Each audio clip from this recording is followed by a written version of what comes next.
দর্শক, আপনারা দেখছেন ডক্টর মোহাম্মদ ইউনূস, যিনি কিনা আর কিছুক্ষণ পরই আসলে মূলত তিনি শপথ গ্রহণ করবেন এবং অন্তর্বর্তীকালীন সরকারের প্রধান উপদেষ্টা হিসেবে কিন্তু আসলে তিনি দায়িত্ব পালন করবেন। মূলত গুলশানের এই মুহূর্তে রূপায়ণ সিগনেচার যে ভবন, সেখানেই কিন্তু আসলে তিনি থাকেন। সরাসরি দেখছেন সেই দৃশ্য। ডক্টর মোহাম্মদ ইউনূস তিনি কিন্তু এই মুহূর্তে তার গুলশানের রূপায়ণ সিগনেচার যে ভবন, সেখান থেকে চলে তিনি কিন্তু আসলে যাচ্ছেন বঙ্গভবনের উদ্দেশ্যে। এবং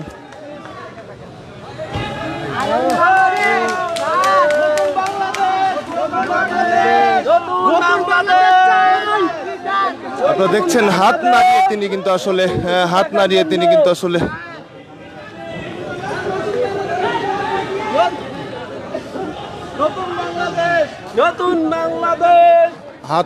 কিন্তু এই মুহূর্তে গাড়িতে উঠেছেন। এবং যদি বলা যায় গুলশান রূপায়ণ সিগনেচার যে ভবনটি রয়েছে, সেখান থেকে কিন্তু তিনি আসলে বেলা 4:30টার সময় আসলে বাসায় প্রবেশ করেন।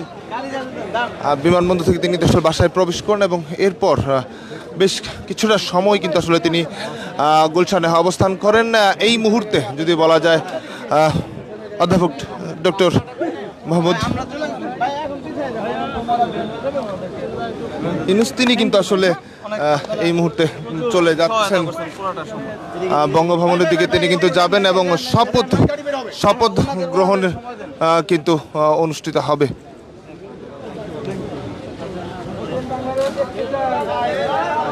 আপনারা দেখছেন সরাসরি এই মুহূর্তে, ঠিক সরাসরি আপনাদের দেখানোর চেষ্টা করছি।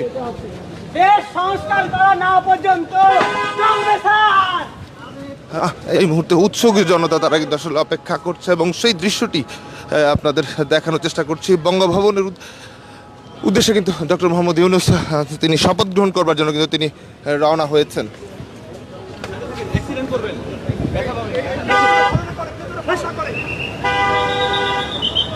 দর্শক, আপনারা দেখছিলেন যদি বলা যায় মহামান্য রাষ্ট্রপতির কাছ থেকে কিন্তু আসলে আর কিছুক্ষণ পর শপথ গ্রহণ করবেন অধ্যাপক প্রফেসর ডক্টর মোহাম্মদ ইউনূস। তিনি কিন্তু অন্তর্বর্তীকালীন সরকারের প্রধান উপদেষ্টা হিসেবে শপথ গ্রহণ করবেন। এবং যে আপনারা জেনে থাকবেন, বৈষম্য বিরোধী ছাত্র আন্দোলনে শিক্ষার্থীরা যে আন্দোলন শেষে সাবেক প্রধানমন্ত্রী শেখ হাসিনার পদত্যাগের পরপরই কিন্তু আসলে বিক্ষুব্ধ যদি বলা যায় সেই বৈষম্য শিক্ষার্থীদের পক্ষ থেকে কিন্তু আসলে দাবি উঠেছিল, অধ্যাপক ডক্টর মোহাম্মদ ইউনূসের নাম উঠে এসেছিল এবং সেই নামের প্রেক্ষিতেই কিন্তু আসলে অধ্যাপক ডক্টর মোহাম্মদ ইউনূসের নাম প্রধান উপদেষ্টা হিসাবে করা হয়। এবং সে তারপর পরই আসলে যদি বলা যায় ঠিক আজ বিকেল বেলা কিন্তু আসলে যদি বলা যায় 2:30 নাগাদ, দুপুর নাগাদ কিন্তু আসলে ডক্টর মোহাম্মদ ইউনূস বাংলাদেশে ফেরেন এবং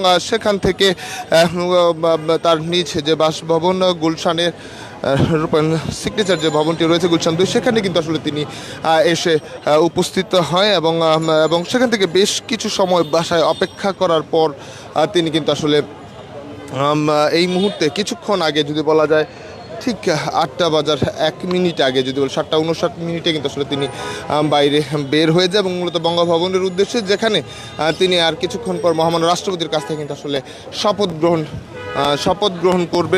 গ্রহণ করবেন।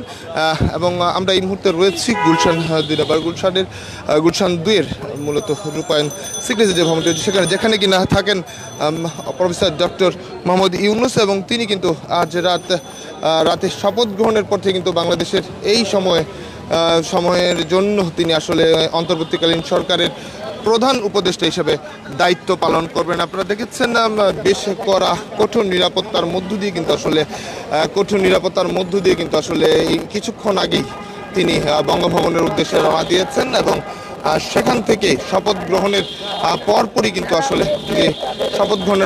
কিন্তু ডক্টর মোহাম্মদ ইউনূস তিনি কিন্তু তার যে প্রধান উপদেষ্টা হিসেবে দায়িত্ব সেটি পালন করবেন। এবং কিছু সময়ের জন্য যদি বলা যায় রাষ্ট্র সংস্কার যেটি বৈষম্য বিরোধী ছাত্র আন্দোলন যারা বলছিলেন, তাদের দাবির প্রেক্ষিতেই কিন্তু আসলে প্রফেসর ডক্টর মোহাম্মদ ইউনূস প্রধান উপদেষ্টা করা হয়। এছাড়া আরও 16 জন কিন্তু তার সহযোগিতা করার জন্য কিন্তু থাকবেন তার উপদেষ্টা পরিষদের মধ্যে। তারা রাষ্ট্র সংস্কারের জন্য তারা আসলে যে উদ্যোগগুলো নেয় দরকার সেগুলো তারা নেবেন বলে কিন্তু আসলে তারা দাবি করেছে। দর্শক, এই ছিল যদি বলা যায় গুলশানে ডক্টর মোহাম্মদ ইউনূসের যে রূপায়ণ সিগনেচার বা টাওয়ারের বা বাসভবন থেকে সামনে থেকে সর্বশেষ পরিস্থিতি। আপনারা হয়তো বা আর কিছুক্ষণ পরই প্রফেসর ডক্টর মোহাম্মদ ইউনূস তিনি প্রধান উপদেষ্টা হিসেবে শপথ গ্রহণ করবেন এবং দায়িত্ব পালন করবেন। দর্শক, এই ছিল দেশ রূপান্তর লাইভের সর্বশেষ তথ্য। পরবর্তী আপডেট পেতে দেশ রূপান্তরের সঙ্গেই থাকুন।